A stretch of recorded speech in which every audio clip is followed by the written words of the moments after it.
Thank you and welcome to the show this morning. The topic this morning is the sociology of race in the United States. And we're fortunate to have with us to talk about the sociology of race in the United States an eminent sociologist from Tennessee State University, Dr. EKSanford. And of course, Dr. Sanford has been with us on a number of occasions, and each time he brings us excellent information. And Dr. Sanford, let me welcome you to the show this morning, and to tell you how delighted we are to have you here this morning to deal with this topic of the sociology of race. Now, it might sound strange to talk about the sociology of race, but I felt that as a sociologist, you have all the information, academic information, and et cetera, so that we could sort of build the show around this kind of information. And I think that that will be quite informative in reference to what we're trying to do here. But before we get into that, let's have you to give our audience some information in reference to your background, your education, and your experiences. I know you've been here on many occasions, and they've said it before, you've said it before, but there might be one person out there that might not know about you, that we feel that it's important for that person to know about you. So give us some information in reference to your background, your education, and your experiences. Well, thank you so much. And as you said, I am a professor of sociology at Tennessee State University. I guess I'll start from my latest all the way up to the present. I did my postdoc at the Pennsylvania State University in Penn State, and there I dealt with the elderly, intergenerational family studies, and inequalities that exist within the elderly population of the United States. Prior to that, I was at Howard University in Washington, D.C., where I did my doctorate degree on the homeless elderly, again looking at race differences as well as homelessness within the United States. But while there, I had some unique experiences at working with the national headquarters of the American Red Cross in HIV/AIDS education. We were the groundbreaking organization that started the whole issue of outreach for HIV/AIDS that was funded by the Centers for Disease Control and the United States Congress. Also, while there, I worked with the D.C. Superior Court. In that capacity, we dealt with mediation within the court system. I also worked with the American Association of Black Law Enforcement Executives, dealing with incarceration rates here in the United States and victims assistance. But I did my undergraduate degree at North Carolina Central University, as well as some studies at UNC in Chapel Hill and at the Institute for Social Research at the University of Michigan. Cool. And then one of my specialty areas in this particular has been in race and ethnic relations, in medical sociology. And while at Howard University, they had an excellent program in Africana Studies and African American Studies, looking at a diaspora type of issue.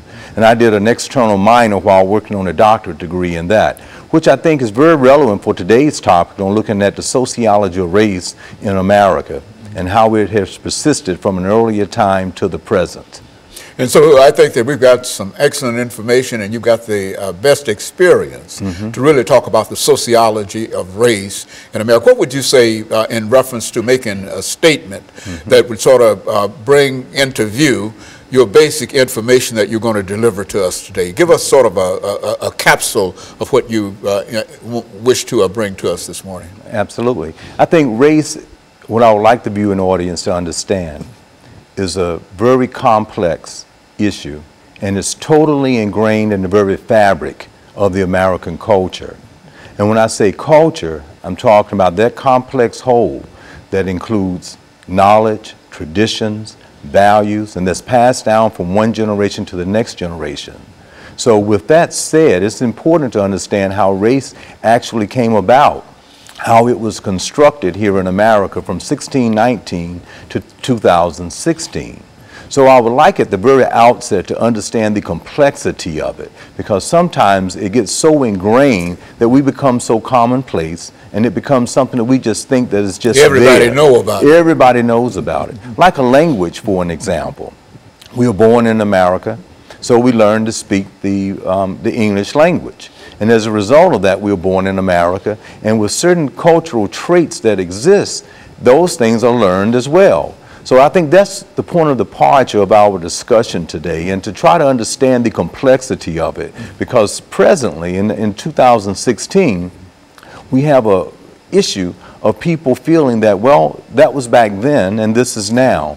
So I'm hoping today's discussion will bring us to bear on how we need to define it, understand some of the key terms that are very important in understanding race and racism in America, because you have to understand something before you can then understand how it's present. Very good. And if that understanding is misled or not understood, then we have a tendency to have a generality about it. Very good. We're going to take a first commercial break, and we'll be back with our audience following this very, very short commercial break.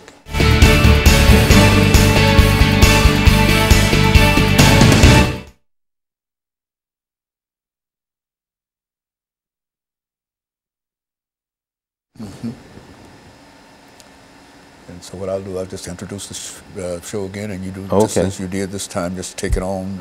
Okay. And I'm over here, you know. All right. And I'm trying not to put any information, Oh, yeah, that's all right. in your audio, and but I'm over here. You just see me moving. Oh, I understand. Shaking my head, whatever, you know. Well, that's excellent. Yeah, that's what we want to start doing. That gives us. And I'll just introduce the show again, and then turn it over to you.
Thank you, and welcome back to the second segment of the show for today. We're talking to Dr. EKSanford from Tennessee State University, who's giving us some sociological information in reference to race in the United States. Dr. Sanford, let's see if we can pick up where we left off during that first commercial break by giving you an opportunity to further elaborate in a real sense upon some of the things that you feel to be important dealing with the issue of race in the United States. Well, thank you very much again. Dr. Higginbotham suggests that race is fundamentally a part of social structures here within the United States. In the last segment, I mentioned about the complexity of race because it is so ingrained in the fabric from 1619 to 2016. So what does that theoretical framework mean by fundamentally a part of social structures? If we think of the 10 major institutions that make up the society, such as family, such as economics, such as education, such as medicine, such as the government and politics, entertainment, mass media, law, all of those types of characteristics that make up the society, Higginbotham would suggest was ingrained in a very racist way toward African Americans and other ethnic groups in America, and that it still persists as we think about how culture is defined as something that is passed down from one generation to the next generation to the present time here in 2016 and ahead. Now, Alex de Tocqueville, a great French philosopher, came to America maybe 150 years or so after 1619. And what he found as he was traveling in horse and buggy throughout the South, these people of African descent that were enslaved. And as he looked at the very foundations of society, he said there's no way America could ever reach a democracy. Why? Because it was founded on slavery. So therefore, when we think in terms of it being so ingrained in our society, in order for us to make improvements on it, we must just understand that that's how this particular country and society was founded. Now, many people listening would say there's plenty of evidence that race relations has changed, and they're absolutely correct. You and I can remember when school segregation was very prevalent here in the United States. Some people might be able to look at a little age difference between us, but I was in a segregated type of a situation through the 8th grade. Many of the viewing audience might remember that. So the segregation took place so we can see how there were certain improvements. We can look back at 244 years of enslavement in 1861 to 1865 with the Civil War, and after it ended, there was the Emancipation Proclamation. So 13th Amendment freed the slaves, the 14th Amendment, they gave a citizenship right, and the 15th Amendment gave the right to vote.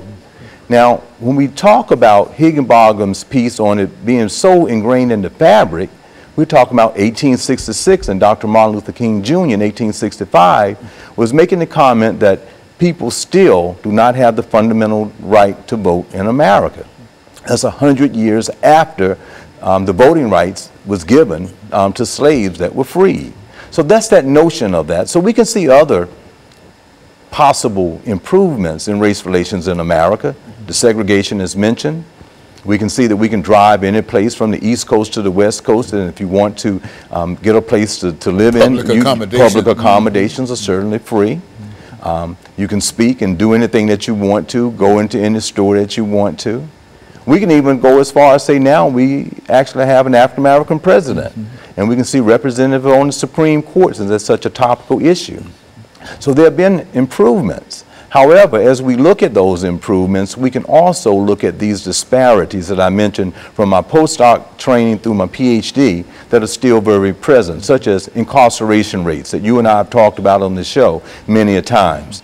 Those disparities, if you look at Dr. McIntosh's piece after slavery, that so many people of African descent were incarcerated and then sold out or given out to owners to make money.